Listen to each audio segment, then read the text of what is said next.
Hey everybody, welcome to another edition of Sundance, the 2025 edition. My name is Alex Helisek, and we are going to bring you the latest in independent films and film festival news from right here in Park City. So stay tuned for some amazing interviews, and thank you again for watching Breezeway Productions. Okay,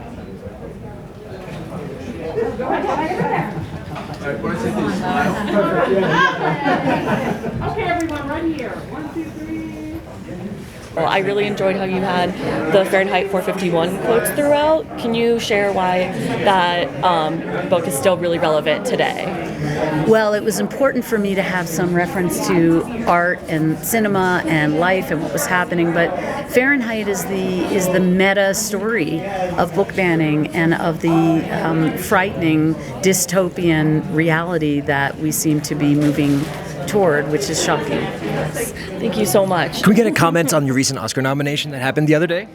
Oh, well, it's so thrilling. It happened only yesterday. It seems like 3 weeks ago in Sundance time. But right now, Sundance, premiering at Sundance is so large and big that I haven't had time to process it, but I'm quite proud and excited. Well, speaking with Haley Edelman. Hey Haley, so it's good to see you again. So good to see you again too, Alex. Yeah, this is fun. So the last time that we spoke was a couple of years ago, and we're back at Sundance, and we have 2 films to talk about this year. So first, let's talk about Speak.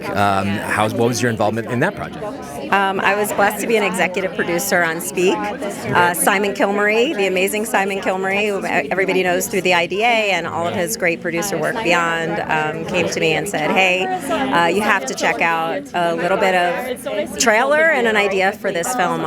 It really does lift the next generation, kids who want to use their voices throughout the National Speech and Debate Competition. Cool. So we're excited to highlight these amazing 5 kids who participated in the competition, speech and debate in general, and just the importance of our next gen using their voices and being part of a bigger community. I also know that Josh Gad was a part of that film as one of the producers. What was his involvement, and why did he want to be a part of that project? Oh, that's such a good question. Actually, Josh Gad had won 2 national speech and debate competitions in his history, so he was passionate about speech and debate, what it did for him, and then what it can do for our next gen. So he's amazing, not just to be funny, but also to raise awareness of this amazing opportunity that kids can have. Nice. Awesome. Oh, I'm glad to see that you completed that film, which is premiering here. And we also have Librarians, which we're on the press line for right now.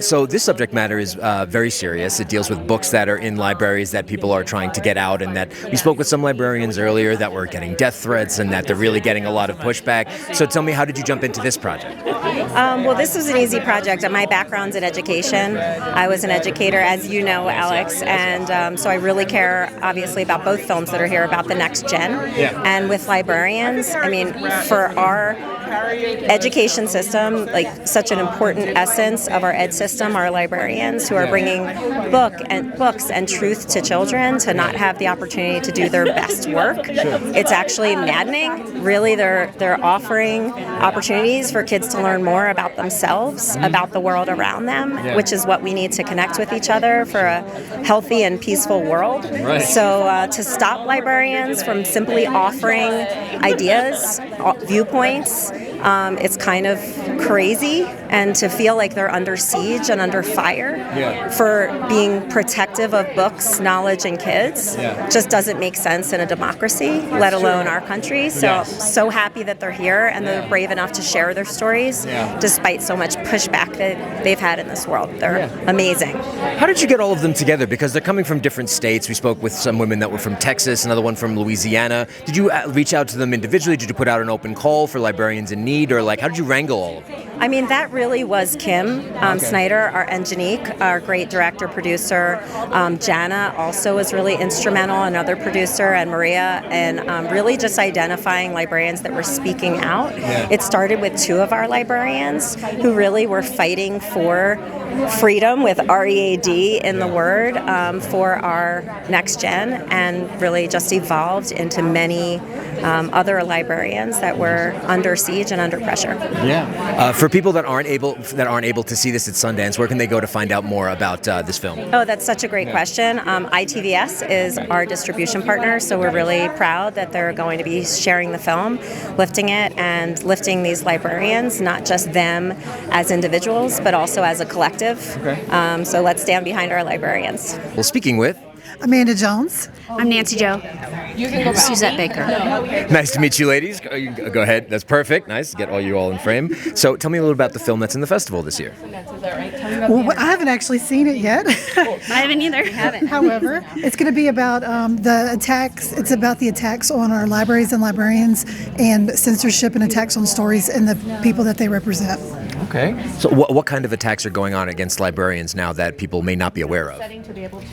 Well, death threats. I've had death threats. Oh, wow. Yeah. What else? What can be worse than that? States are passing legislation to hold librarians accountable in courts of law because people don't agree with the books in the libraries. Public officials are attacking us on their social media accounts and in the court and in the state legislatures and things like that as well. Interesting. If I can ask, what states are you guys coming from? Louisiana. Texas. Louisiana and Texas. Okay. So are these students that are doing it, or people outside in the community? Outside extremists generally, and then once they're attracted into the community, other community members would generally participate and join in. But it's usually started by outsiders, at least in my experience. And it's political theater. Yeah. Interesting. What book titles that are accepted in other states are not being accepted in these states?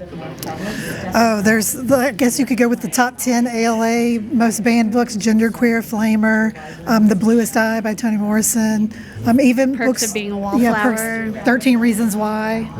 Wow. Okay. Are politicians helping you at all when it comes to these issues? Yes, there are some politicians who are standing up against this banning and against the whole idea of taking books out of the libraries, both public and in schools.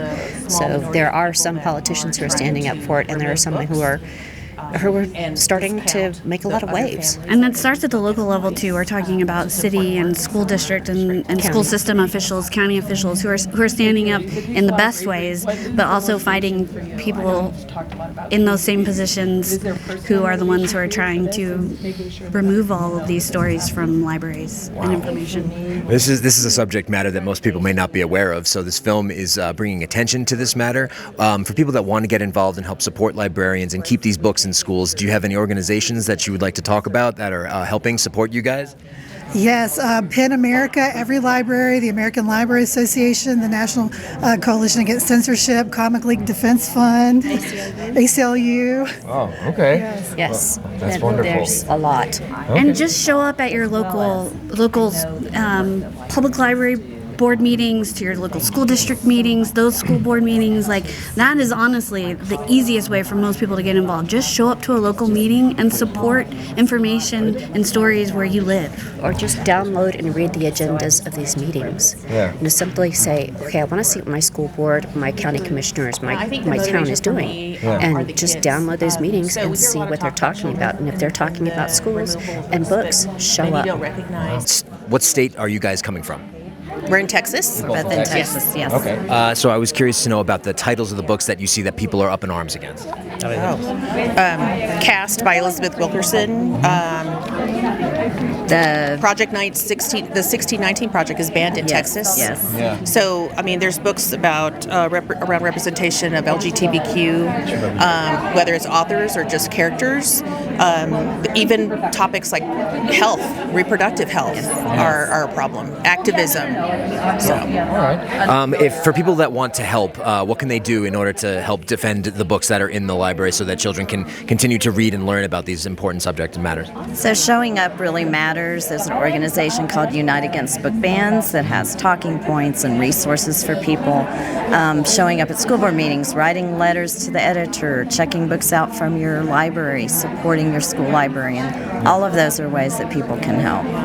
We need to move from just an awareness to action. Yes. So writing letters, signing up to go speak at a board meeting, and participating in local elections, critical. So Unite Against Book Bans has a lot of great resources if you want to go there.